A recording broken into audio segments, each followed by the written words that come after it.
You ask Tiger to solve. This deals with linear equations with one unknown. The final result is x equals 8. Let's solve it step by step. Simplify the expression. Group the coefficients. Find the lowest common denominator. Multiply the denominators. Multiply the numerators.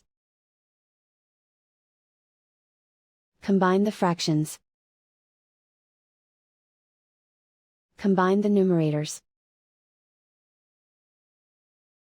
Isolate the x.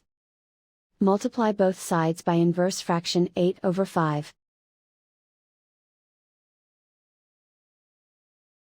Group like terms.